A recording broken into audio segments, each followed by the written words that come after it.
Hi, good morning, ladies and gentlemen. All other protocols observed. My name is Rita Martin Lopedia. I'm from South Sudan and a co-founder and executive director of EVE Organization for Women Development.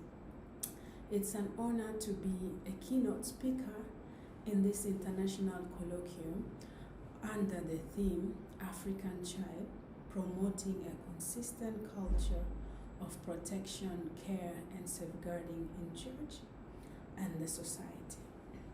I would like to add a theme that I came up with, which is building strong and confident children. Normally, discussing issues of safeguarding is sensitive and raises emotions, and many people would rather avoid discussing it. But I would like to applaud the Jesuits Conference of Africa and Madagascar for picking such a sensitive issue, which is very relevant to our context today. Today, I would like to start by defining what safeguarding is. And for the purpose of this conference, I would like to define safeguarding as measures that organizations and institutions take to keep people safe from sexual exploitation, abuse, and sexual harassment, and other forms of harm. It addresses harm that may be caused by staff or associates to the organizations, or the organization's operations and program.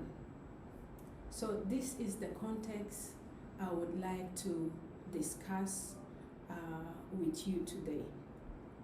But for this particular session, I will focus on safeguarding children as requested. And if you would allow me, I would like to start by sharing with you a personal story about myself. I was born during the conflict in Sudan, and my family was displaced from South Sudan to Sudan. And I realized how vulnerable myself and other kids are during the conflict. As we all know, internally displaced people go through a lot of challenges. They face issues of food, they face issues of insecurity, issues of shelter, and most of the time IDPs really depend on charity and humanitarian assistance to keep them going. And people in such a situation are mostly vulnerable to abuses and sexual harassment. When I was growing up, I depended on the church for my education from secondary school up to university. But that did not come free. You know, I have to work very hard to be able to qualify for the scholarship. Normally, it is only for the top 5 students that get scholarship. So, as a displaced person and as an orphan, I really have to be in the top 5 to qualify for scholarship to see me through. But I'm really grateful for the efforts of the church. But I also understand that during those days, there were scholarships as well as allowances that are given to students by the church, and in particular a missionary priest that was in Khartoum by then. And the story was, if you have to get the scholarship or the transport allowance, then you have to wake up early over the weekend and go and queue for you to be able to meet the priest. And depending on the context of your story, you may or you may not get the transport allowance. So me and some of my friends, of course, as an internally displaced person, I also wanted some support for transport. So one weekend we woke up very early and went and queued.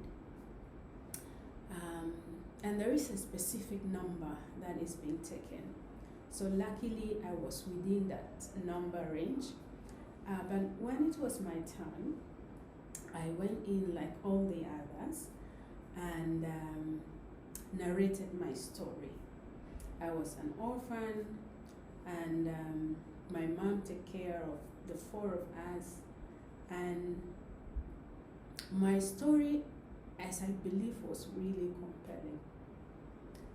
But the priest looked at me and said, there are other people's situations that are worse than yours. So, meaning that my story did not qualify, and I didn't get the transport allowance.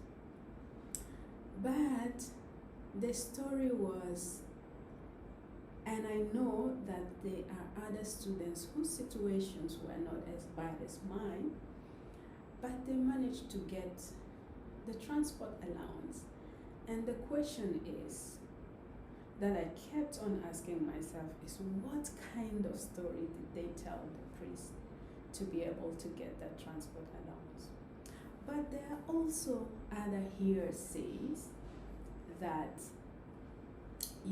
for you to get the funding, you have to give something in return, and the priest always give the transport allowance to beautiful girls, and